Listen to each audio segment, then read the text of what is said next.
Assalamualaikum warahmatullahi wabarakatuh, Ustadz Irwan Saifullah. Waalaikumsalam warahmatullahi Warahmatullahi wabarakatuh. Gimana wabarakatuh. ini siang-siang? Salam Barokah, barokah. salam perjuangan, salam dakwah, Masya Isnaful Allah. Hayatul Islam. Masya Allah. Ya Ustadz Irwan Saifullah, gimana kabarnya, Ya, baik ya? Alhamdulillah hari-hari yang sangat Ya, istimewa Alhamdulillah. bersama kekasih kita. Masya Bulan Allah, Masya Allah. Ramadan, 10 hari yang Allah. terakhir. Terakhir, ini memang bulan yang diberikan kemuliaan dan banyak para sahabat dulu sangat sedih ya ketika meninggalkan bulan Ramadan, bulan Mubarak, bulan penuh dengan keberkahan. Ustadz Irwan Saifullah, tapi betapapun ini bagian juga dari kewajiban kita ya di bulan Ramadan untuk meraih derajat la'allakum tattaqun, ketakwaan, yakni menjalankan amar ma'ruf nahi mungkar sebagai sebuah kewajiban yang utama, seutamanya kewajiban, bagian yang penting untuk memberikan kesadaran penguasa agar kembali Betul kepada jalan sekali. yang telah dibimbing oleh Allah Subhanahu wa taala. Begitu ya Ustaz Irwan Saifullah Iya, ya. betul sekali, Cak Selamat. Baginda Rasulullah pada bulan-bulan Ramadan juga sering melakukan jihad Masya Allah. Malah fisabilillah. tidak pernah berhenti ya jihad Tidak dan pernah dakwah. berhenti. Iya. Setiap tahun minimal 3 kali dia jihad fisabilillah. Karena pahalanya dilipat gandakan di bulan Ramadan ini. Soal pimpinan negeri yang gemar Paulo Jinawi Indonesia yang penuh dengan keberkahan, saya kira kalau kita bicara soal keberadaan Indonesia, sumber daya alamnya luar biasa melimpah, tetapi lagi-lagi kita ini membahas Presiden Joko Widodo dan yang kita bahas justru seberapa sebetulnya arah ke depan kekuasaannya setelah sudah berhasil meletakkan ya 02 Prabowo Gibran dan Gibran anaknya itu ke istana negara, dan ini tentu sulit untuk tidak bisa dikatakan benar-benar punya syahwat kekuasaan untuk bisa melanggengkan keberlangsungan dinastinya ya. Dan kabar santer berkaitan dengan kursi dua parpol besar, kalau PSI kan kecil ya, kalau ke parpol PDIP dan Golkar tentu sesuatu ya, karena sebagaimana karakter Masya Allah. kekuasaan yang ditunjukkan oleh presiden sebelumnya, semuanya punya Hmm. kursi ya, kursi politik yang dalam kehidupan yang sekarang ditunjukkan oleh kehidupan politik demokrasi sekuler liberal itu, keberadaan partai politik sebagai satu yang sangat fundamental, sebagai pilar yang harus dikuasai dan dikendalikan untuk kelanggengan kekuasaan, karena notabene semuanya akan diusung oleh parpol sampai kemudian bisa menjadi calon presiden, calon wakil presiden, akhirnya sampai menempati posisi tampuk kekuasaan tertinggi dalam kehidupan penyelenggaraan politik untuk mengelola negara yang gemari Pahlo Jinawi ini. Apa yang menjadi catatan Ustadz Erwin Soflo kalau kita bicara masalah eh, Presiden Joko Widodo, kansnya untuk bisa merebut kursi dua parpol, tetapi ditepis ya oleh Pak Presiden Joko Widodo ini, kan lagi-lagi seperti yang istilahnya Pak Ustadz Irwan Saifullah itu, kalau sensenya itu ke kanan itu maksudnya faktanya ke kiri, kalau ke Allah. kiri itu ke kanan, ini menjadi tabiat yang selalu bisa dilihat ya. Monggo Ustadz Irwan Masya Saifullah Allah. berikan pencerahannya ini.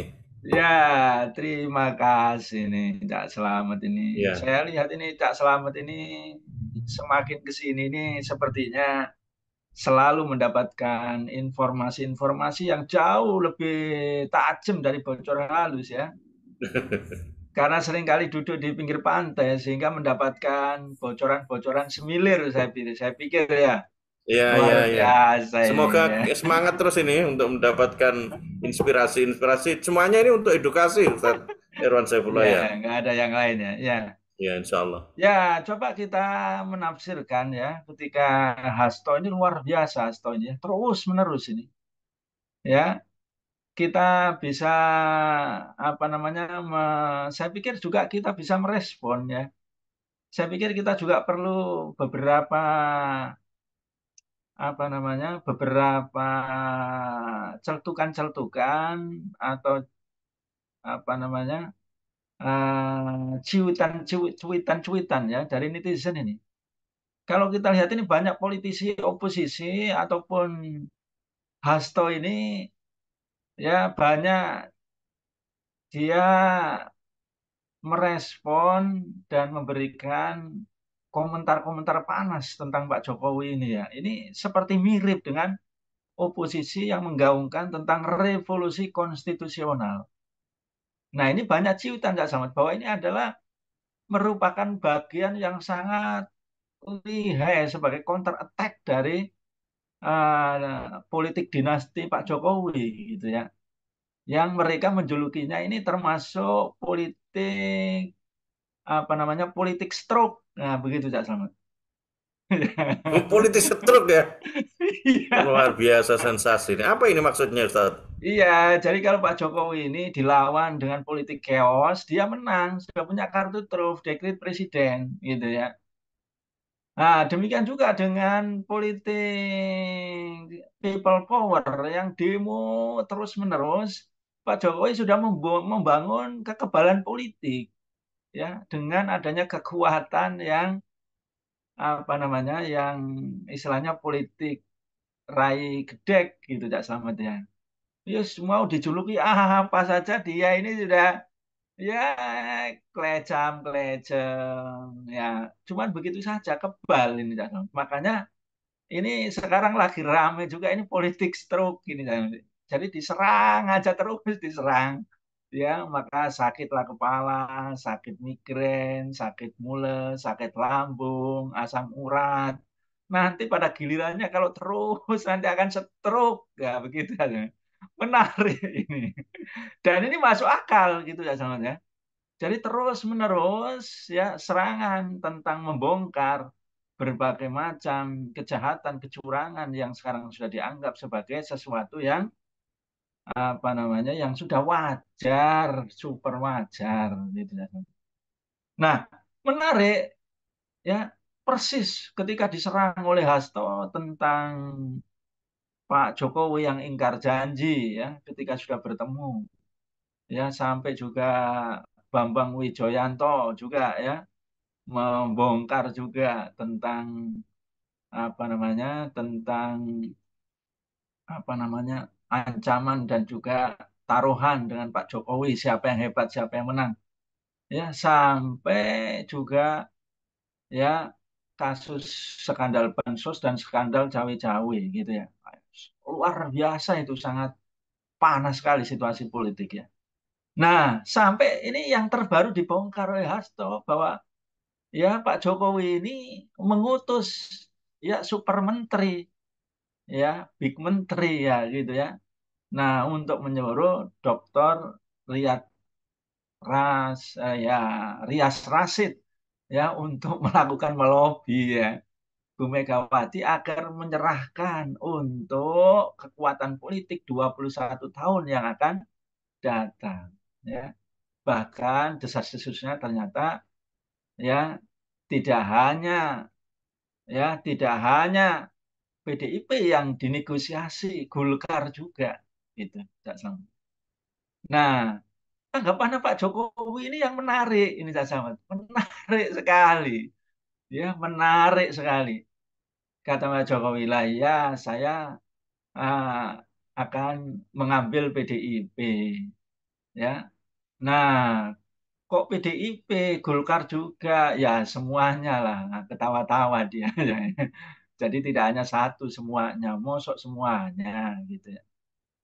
Nah, yang kedua pernyataan dia, ya jangan begitulah gitu.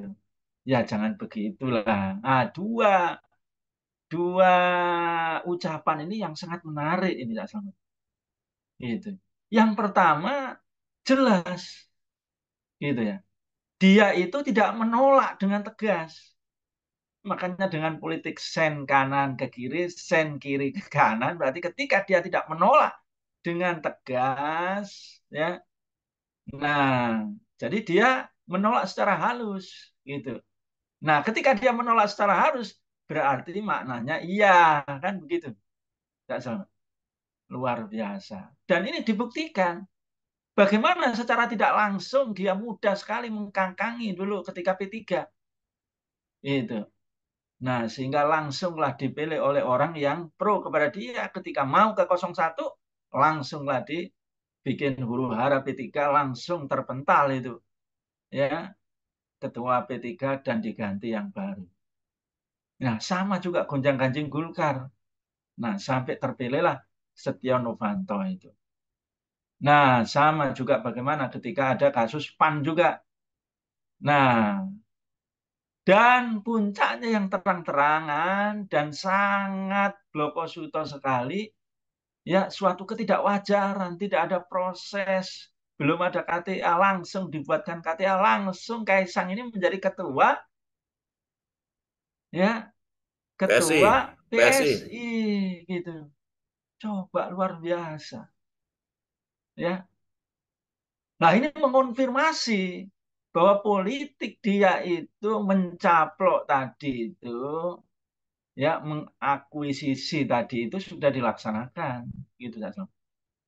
Dan untuk PDIP dan Golkar ini juga terkonfirmasi dari Hasto, termasuk juga Kodari, juga mengatakan bahwa yang nanti layak untuk memimpin Golkar itu ya adalah Gibran gitu. Dan beberapa tokoh yang lain juga itu juga memberikan ciutan-ciutan, Cak Slamet. Ya. Nah, ini mengkonfirmasi. Nah, demikian juga kalau kita lihat statement dia yang kedua, ya jangan begitulah.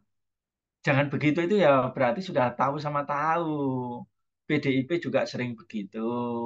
Saya juga begitu. Kita ini sama-sama lah.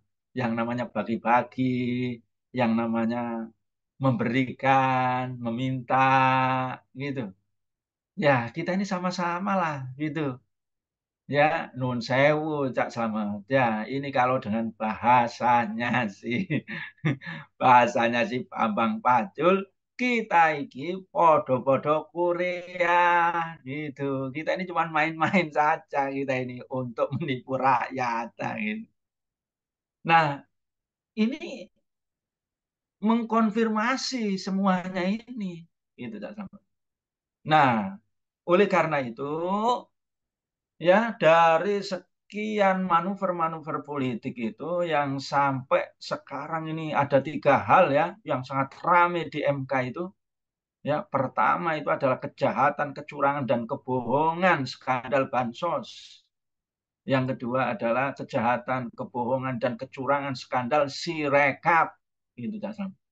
Yang ketiga adalah kejahatan, kebohongan dan skandal ya Gibran anak haram konstitusi. Kalau kita lihat ini tiga ini sangat ramai sekali itu.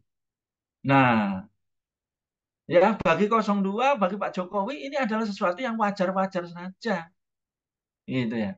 Yang namanya transaksional, politik transaksional wis biasa wajar. Yang namanya curang dan bohong wajar gitu. Yang namanya juga memberangus oposisi juga wajar-wajar saja.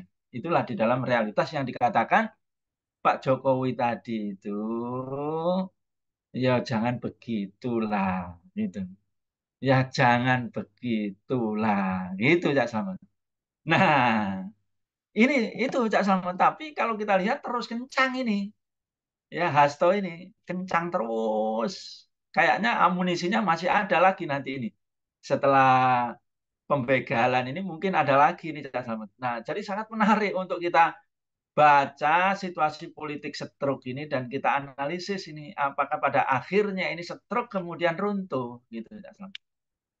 Nah, kalau boleh ini Cak Slamet, saya mengajukan teoritis ini dan penelitian ini Cak Slamet ya. Monggo, monggo, Saudara Ya, Jablo. ini ada seorang peneliti dan seorang pakar juga ini dari Harvard University. Ya, dia melakukan penelitian dan kemudian menulis penelitiannya itu ya yakni Stephen Levitsky dan juga Daniel Ziblatt.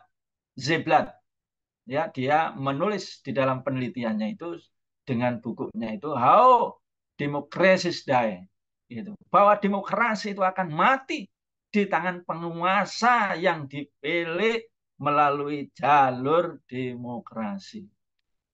Jadi demokrasi itu akan membunuh dirinya sendiri, kata dia itu Cak Selamat. Nah, kenapa demikian? Ya jelas kata dia bahwa demokrasi ini berbiaya mahal dan rela mengeluarkan berapa saja mahalnya pilpres itu. Ya, kenapa? Karena di dalam pilpres itu ada hidangan yang sangat lezat, sangat nikmat, dan sangat besar sekali, dan sangat mahal hidangan itu, Cak Selamat. Apa hidangan itu? Yakni negara inilah menjadi negara bisnis. Ya, negara ini dijadikan lahan bisnis. Maka disebut dengan negara ini menjadi korporasi state. Nah, maka disitulah akan ada perselingkuhan antara penguasa dengan pengusaha. Ya, nah makanya rela dibeli hidangan yang sangat mahal ini ya melalui jalan pilpres. Ya, karena dia yakin pilpres dengan biaya 20 triliun, maka ketika dia menjabat bekerja sama dengan pemilik modal, dengan pengusaha, dengan oligarki ini, maka dia akan mendapatkan balik modal, bahkan bisa balik untung beliung ribuan triliun. Nah, maka logika inilah atau realitas inilah yang diteliti oleh Daniel Ziblatt, Selamat, bahwa pada akhirnya itu tidak akan bisa dihindarkan di situ. Ya, harus melakukan politik transaksional. Harus untuk memenangkan itu harus membuat sebuah kecurangan, kebohongan gitu. Itu adalah sesuatu yang wajar di dalam ya pilpres demokrasi. Nah, yang terus pada gilirannya ini untuk balik modal ini ternyata mereka rakus. Ya, tidak hanya balik modal tapi balik untung. Tidak hanya balik untung beliung, beliung, beliung itu tidak sama. Nah, disitulah bisa kita lihat bagaimana penguasa dan juga oligarki ini kemudian membuatlah undang-undang omnibus law, ya, undang-undang ya cipta kerja, undang-undang investasi, ya, undang-undang ya konsesi lahan dan lain sebagainya dijabarkan secara detail dalam omnibus law dan cipta kerja. Nah, disitulah undang-undang ini sudah sangat jelas nampak dia berpihak kepada ya penguasa dan pengusaha tadi yang membiayai tadi. Nah, dan ini yang dikatakan oleh Daniel Ziblatt itu akan menuju kepada negara itu negara korporasi yang diktator gitu Cak Selamat. Nah, kenapa diktator?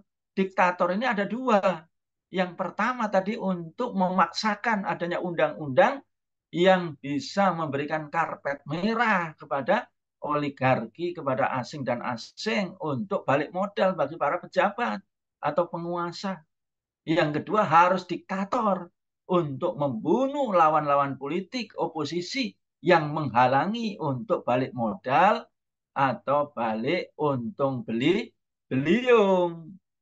Nah, maka itu yang dikatakan oleh Daniel Ziblatt ya di dalam ya di dalam penelitiannya tadi itu ya bahwa demokrasi itu akan dibunuh oleh penguasa yang terpilih melalui pilpres demokrasi, yakni pada akhirnya itu menjadi negara diktator, menjadi negara otoriter. Nah, diktator dan otoriter inilah adalah puncak yang akan terjadi pertempuran, peperangan antara penguasa dengan rakyat dan akan runtuh pada akhirnya, Cak Slamet.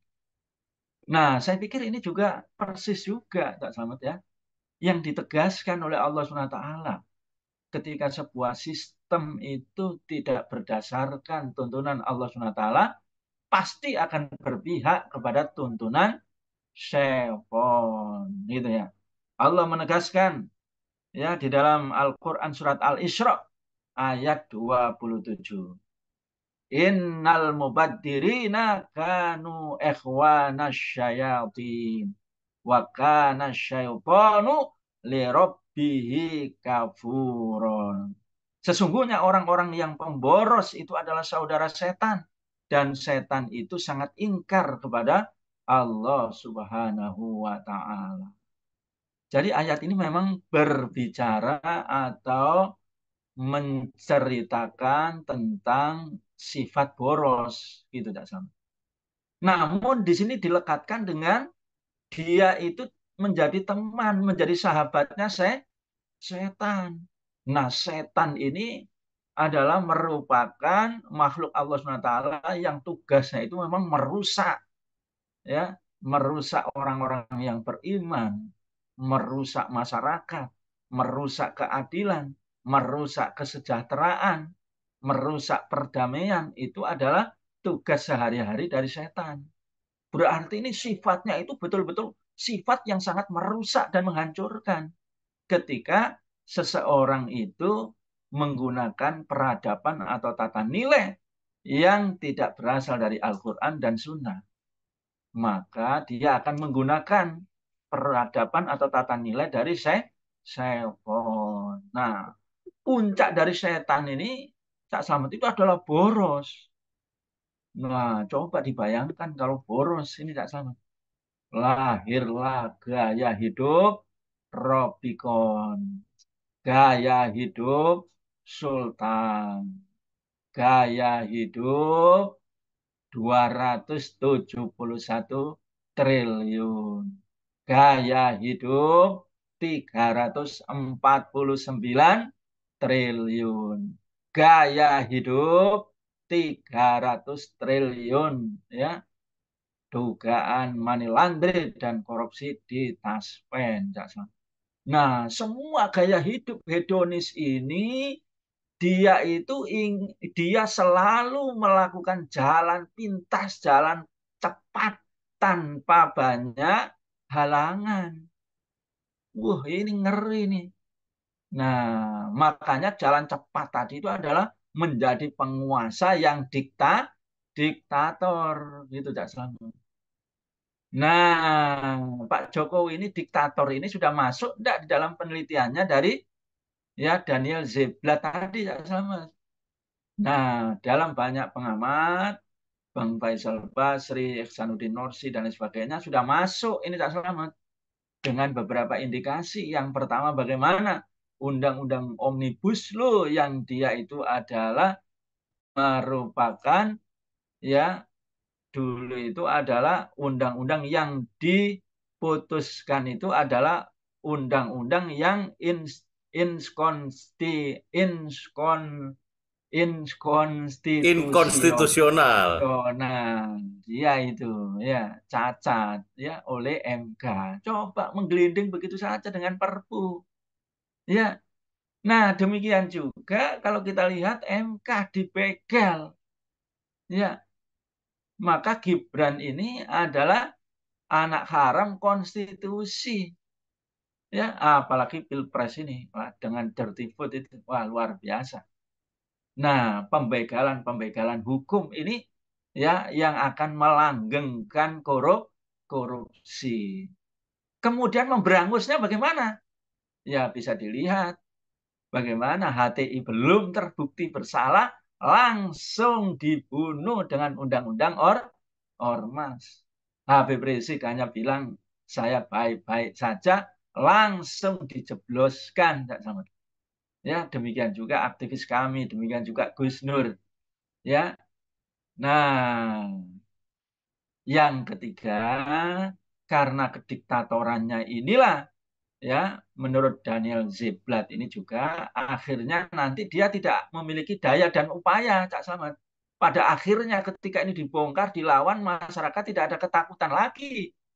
Ya, masyarakat mengetahui tentang korupsi yang sangat bejibun dan menggunakan undang-undang yang represif untuk memberangus, ya, untuk menangkapi tadi itu sudah tidak takut masyarakat itu. Nah, disitulah kekebalan diktator tadi itu menjadi lumpuh alias menjadi stroke. Nah, gitu, Cak Slamet. Nah, ini adalah nyambung tadi, barangkali cocok dengan politik stroke dari para oposisi tadi, Cak Slamet. Nah, makanya kalau kita lihat Pak Jokowi ini sekarang ini 50-50 nih ya, dia juga mulai oleng ini ya. Bagaimana kalau kita lihat si budayawan ya, si siapa itu sama PDIP, budayawan itu yang ketika dia mengkritik dengan tajam dengan bahasa binatang yang seharusnya ditangkap tidak ditangkap. Susilo Tejo Dia bukan?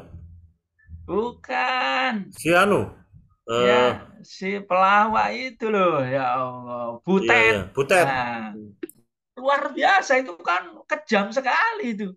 Bagaimana dijuluki dengan julukan yang paling paling ya Allah paling hina lah Cak Slamet ya.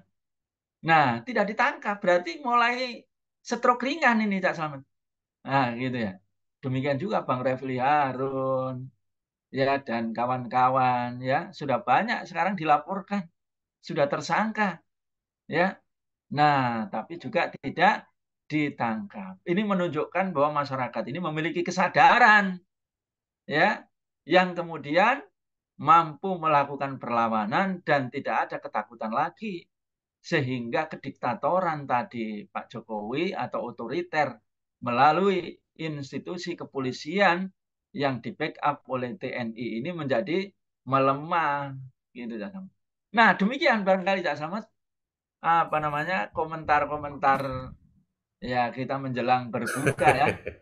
Iya iya iya. Allah. Luar biasa komentarnya Ustadz Irwan Ya. Saifullah. Tapi Di ini tengah. saya tapi ini bukan analisis saya, Cak Slamet ya. Iya iya Ini iya iya. analisis dari pakar peneliti demokrasi Daniel Demokrasi ya. Ziblatt ini. Iya, Luar tolong biasa. haters, jangan sampai kita ini dikatakan omon-omon karena kita ini tidak menang 01 loh. Kita itu tidak pernah minta apa-apa, Cak Slamet ya. Cak Ya. Slamet membeli baju juga ya membeli Bukan bukan sendiri anu ya, atau bukan money politik loh ini. Saya nggak dapat ya dari anggota legislatif atau dari nggak ada. Presiden Joko Widodo ini. Dari payah saya sendiri nih. Allah, nggak Insya minta Allah. apa-apa Cak Slamet ya. Iya. Hanya Jadi minta kan bagaimana.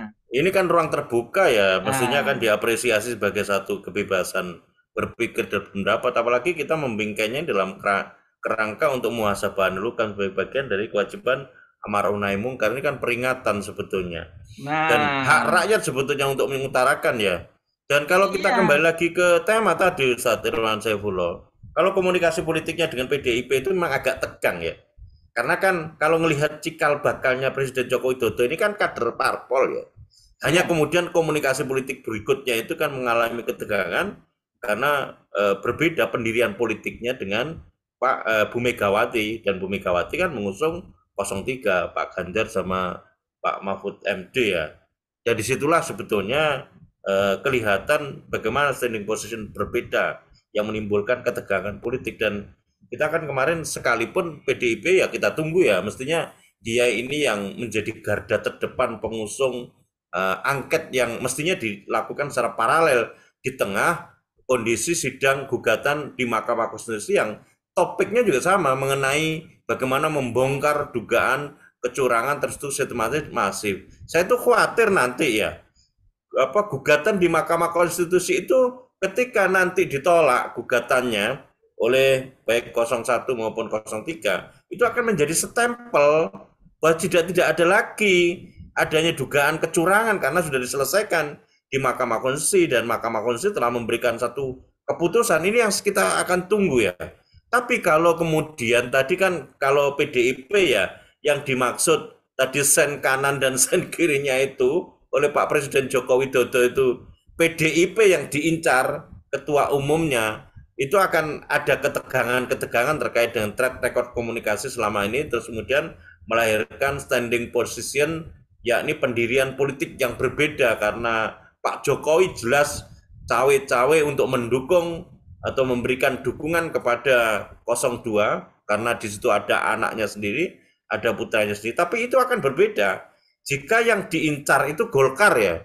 Karena kalau komunikasi politik dengan Golkar barangkali ya ini analisis ya. Analisis kan boleh-boleh saja ya. Kota umumnya itu akan bicara wani piro kan begitu.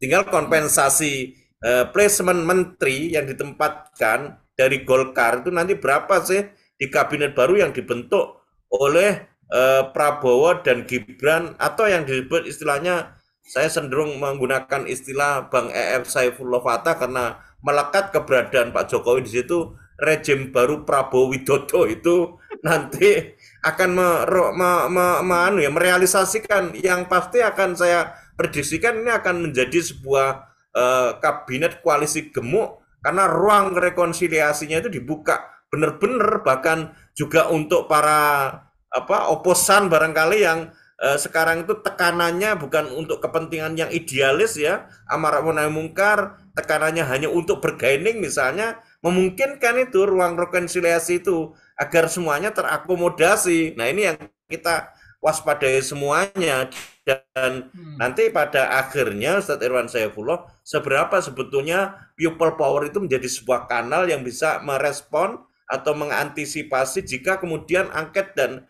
Mahkamah Konstitusi itu tidak lagi bisa diharapkan. Nah, disitulah kemudian tantangannya ya, karena Presiden Jokowi itu sudah benar-benar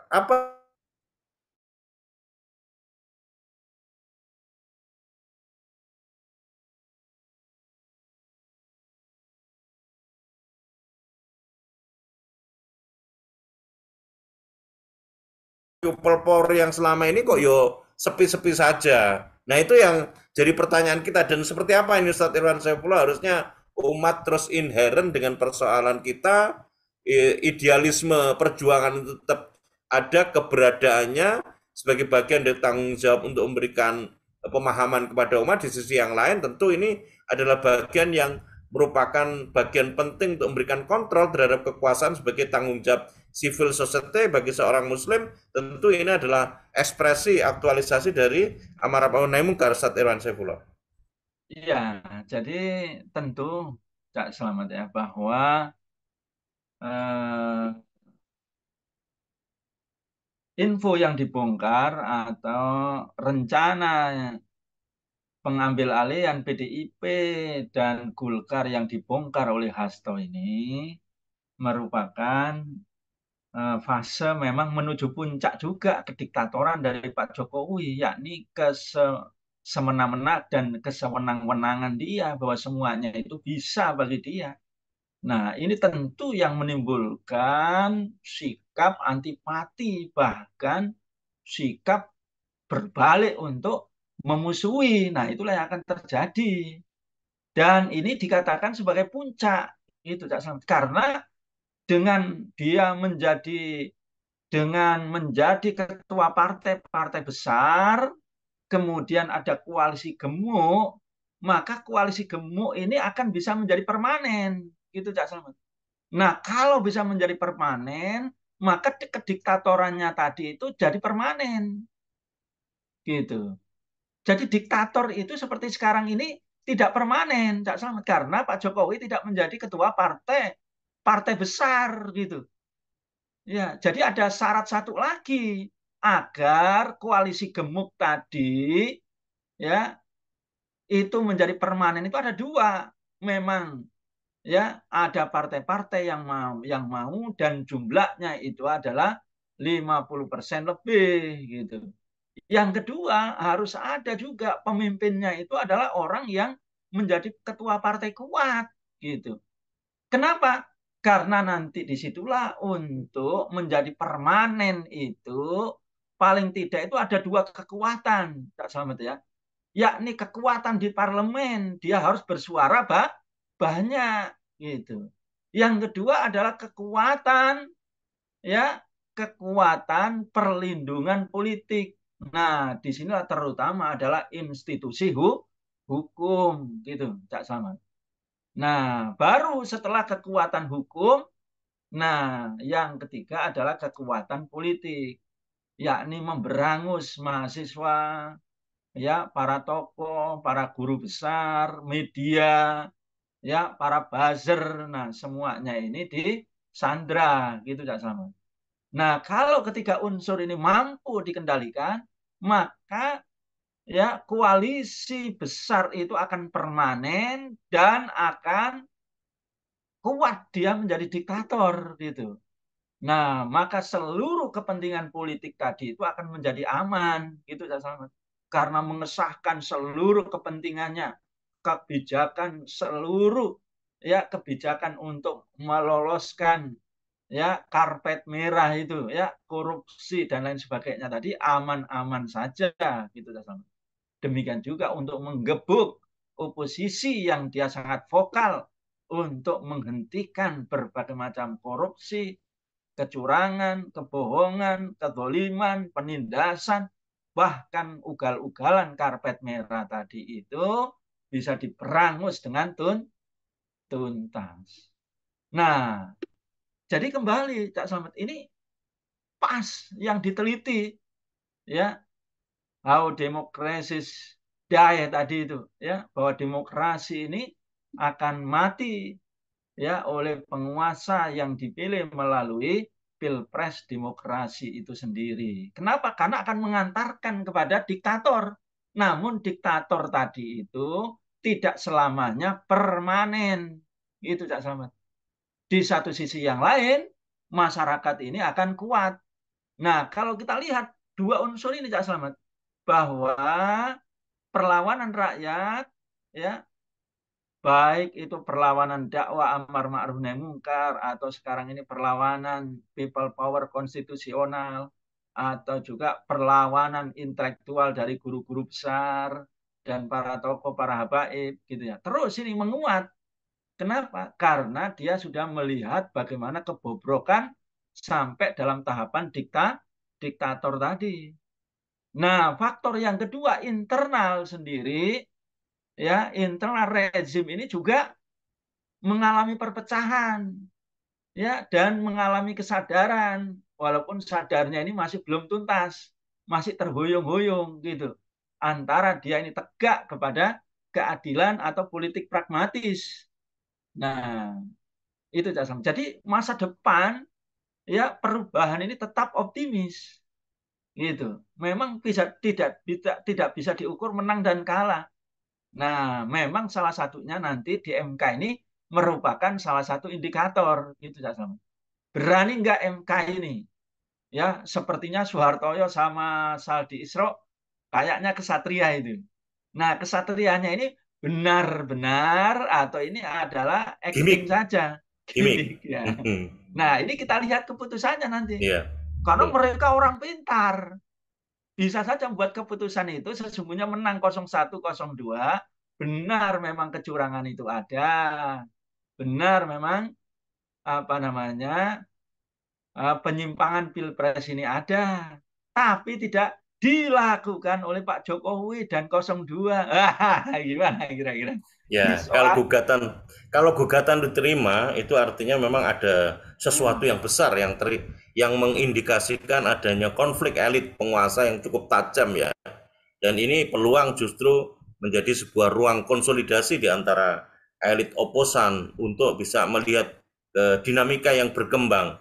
Ini yang di bagian akhir Pak Anusat Irwan Saifullah. Kalau ya, melihat kecenderungan fenomena politik kekinian, yakni kunjungan Prabowo ke Xi Jinping pasca Presiden Joko Widodo telah teken ya kontrak kerjasama dalam beberapa sektor dengan Xi Jinping, terutama yang terkait dengan IKN yang merupakan legacy dari Presiden Jokowi.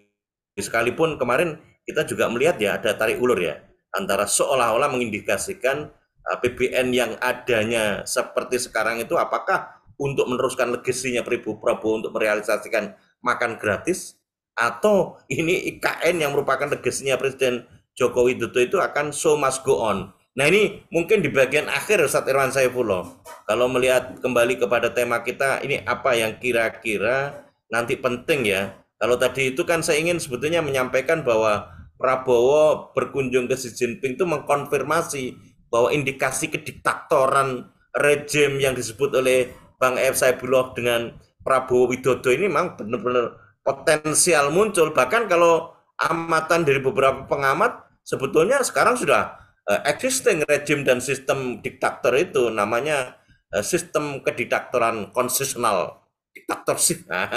Seperti itu, diktator yang memang dilegitimasi oleh adanya keberadaan undang-undang dasar dan undang-undang yang diampu oleh ahli-ahli hukum, baik hukum tata negara, hukum pidana dan lain sebagainya, yang intinya selalu ada saja legal opinion untuk menutupi kecurangan yang dilakukan secara sistematik melalui korupsi kebijakan atau yang seringkali disebut oleh teman-teman LSM itu sebagai deregulatory capture itu, tetapi semuanya bisa dirasionalisasi dalam bentuk komunikasi publik bahwa itu sebetulnya adalah ruang-ruang yang dijalankan oleh penguasa yang sah menurut konstitusi dan legislasi.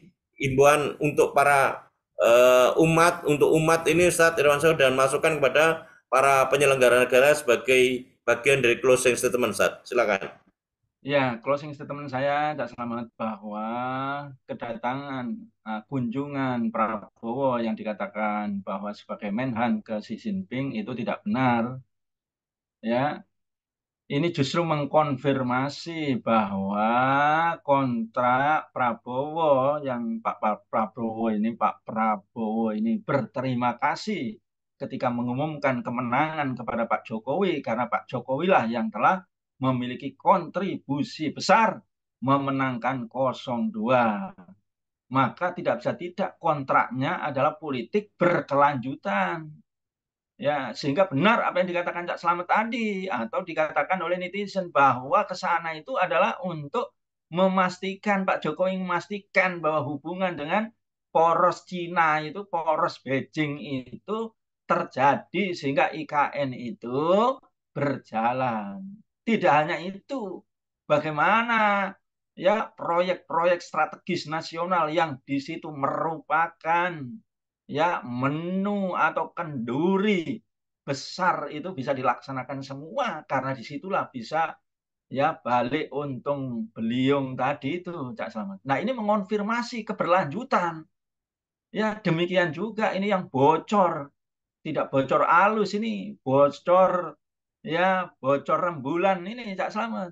Ya bagaimana gurita bisnis ya konsensi-konsensi yang dimiliki oleh Luhut, yang dimiliki oleh Bahlil, yang dimiliki oleh Erlangga Hartarto, yang dimiliki juga oleh Gibran, oleh Kaisang. Wih, ini ramai nih, Cak Selamat. Ya, dan juga muncul bagaimana sekarang aset-aset menteri dan pejabat yang dimiliki oleh yang ada di dalam rezim Jokowi ini.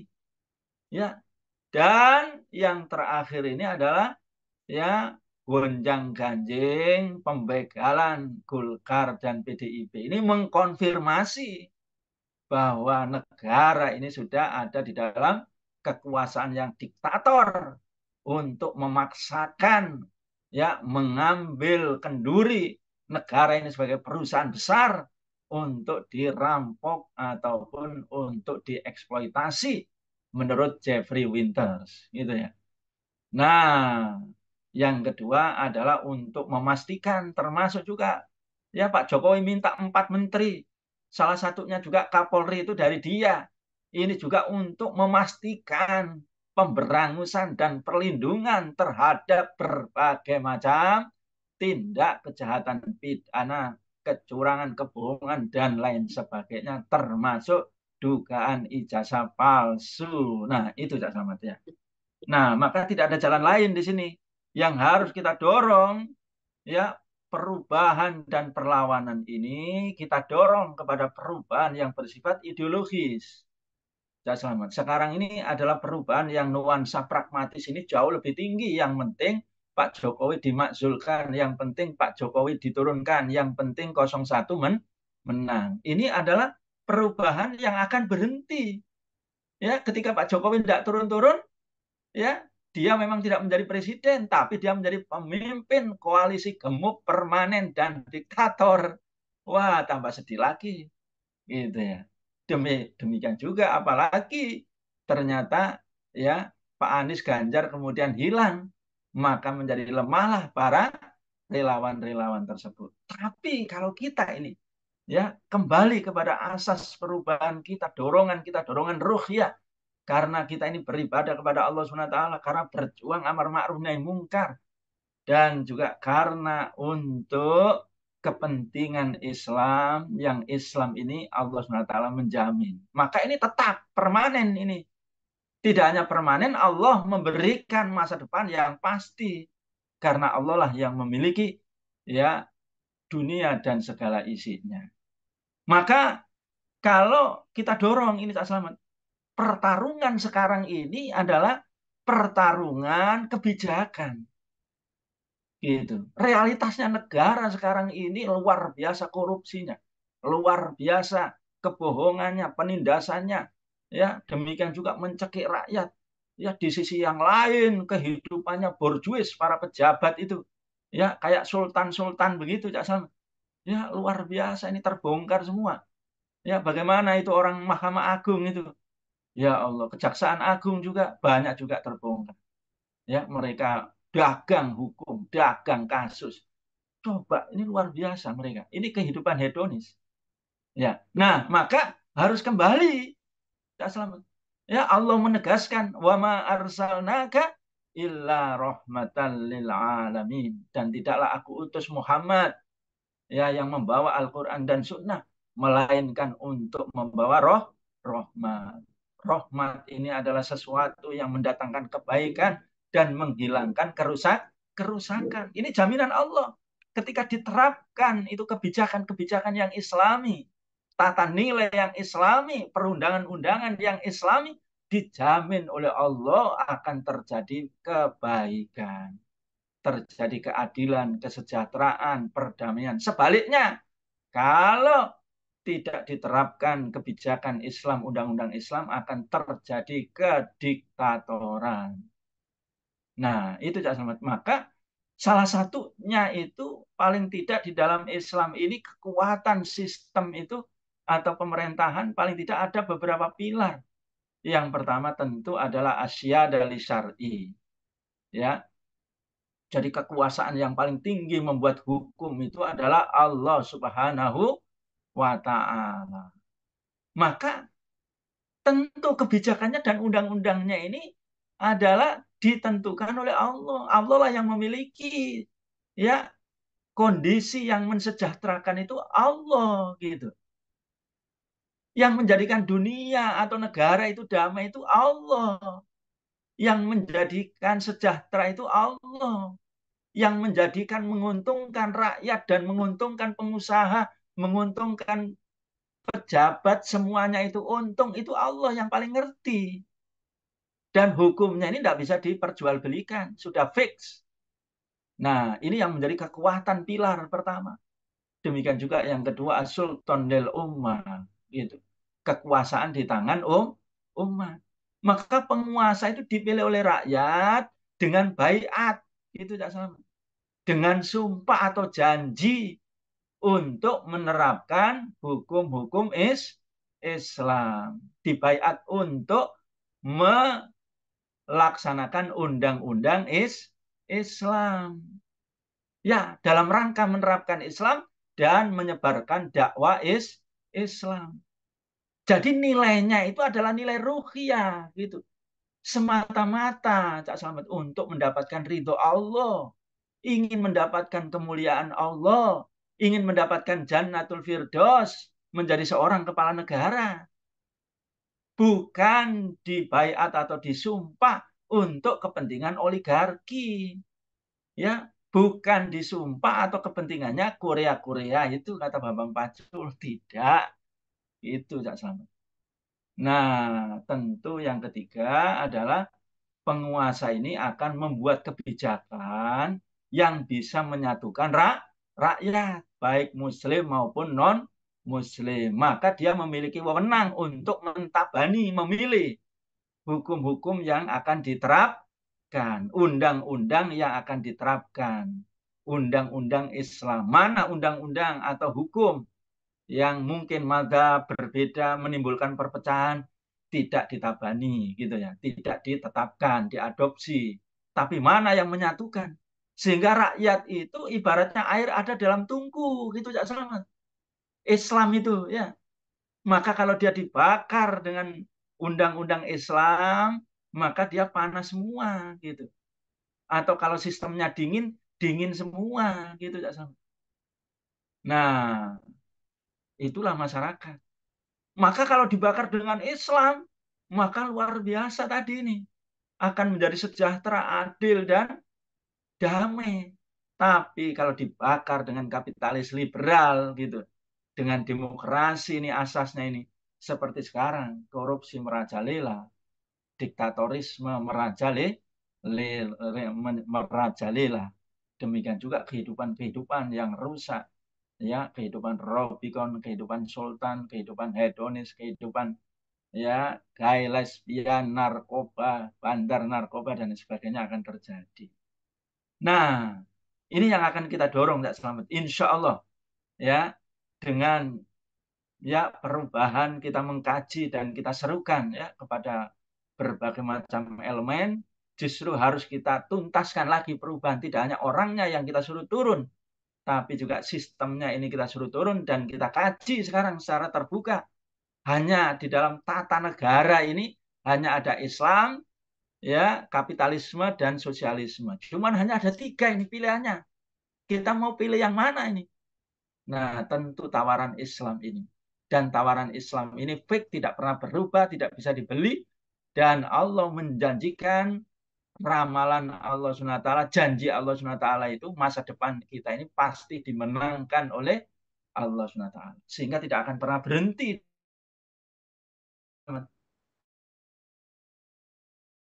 Amin. Ya, terima kasih Jazakallahu kepada Ustadz Irwan Syaifullah. Semoga politik setruk itu nanti akan semakin efektif ya untuk mendorong Presiden Joko Widodo pada akhirnya sadar, dan para penyelenggara negara itu benar-benar sadar untuk mau beritikat, memiliki political will, merubah tatanan sistem dan sekaligus juga mengganti rejim itu dengan rejim dan sistem yang dikehendaki oleh Allah Subhanahu wa taala. Dan itu bisa terjadi, Cak Slamet. Insya Allah. Bisa terjadi karena Allah menegaskan dan apa namanya, dan rencana makar itu tidak akan mengena, melainkan akan mengena kepada orang yang membuat makar itu sendiri. Wallahu khairul makirin, dan Allah sebaik-baik pembuat makar. Terima kasih Ustaz Irwan Syaifullah atas kesempatan diskusi pada siang hari ini, yang insya Allah dalam keadaan bulan Ramadan mau jalankan kewajiban berpuasa. Semoga ini semuanya dicatat oleh Allah sebagai amalan makbulan, sebagai bagian dari kewajiban untuk menunaikan ibadah puasa. Dan tidak lupa, selamat bagi teman-teman yang muslim mukmin, mudah-mudahan mendapatkan Lailatul Qadar. Amin. Di hari-hari ini. Dan yang non muslim tentu tetap harus bergembira. Betul. Insya Allah. Untuk memperjuangkan negara kita ini menjadi negara adil dan makmur. Dan yakinlah bahwa Islam mereka, menjamin mereka. Islam sesungguhnya hadir bukan hanya untuk kaum muslimin, kaum mukminin, tetapi Islam sesungguhnya dihadirkan oleh Allah untuk menyempurnakan kehidupan manusia. Dan begitulah fakta empiris historis dulu yang ditunjukkan di masa kegemilangan Islam, di masa-masa peradaban Islam agung. Ya, dan termasuk Cak Slamet, Pak Jokowi dan Pak Prabowo juga masih belum habis waktunya. Masih ada kesempatan. Ya, ketika beliau mau juga berubah. Insya Allah. Ya, menerapkan Islam, dan mungkin Pak Jokowi belum berhasil. Ya, beliau ingin menjadi Khalifah Umar bin Khattab gitu. Nah, barangkali dia memerintahkan kepada Pak Prabowo. Insya Allah. Jadilah Khalifah seperti Umar bin Khattab dengan menerapkan Islam. Kita berharap semuanya mendapatkan hidayah, Pak Prabowo dan Pak Jokowi, hingga kemudian benar-benar sadar dan mau menerima Islam seutuhnya sebagai sebuah sistem kehidupan. Terima kasih Ustadz Irwan Syaifullah atas pencerahannya. Bila taufiq hidayah. Terima kasih juga kepada netizen atas perhatiannya, dan terima kasih kepada teman-teman yang telah live streaming acara kita. Semoga semuanya menjadi amalan makbulan, diterima oleh Allah Subhanahu wa taala. Ihdinas shiratal mustaqim. Wallahu muwaffiq ila aqwamit thoriq. Wassalamualaikum warahmatullahi wabarakatuh.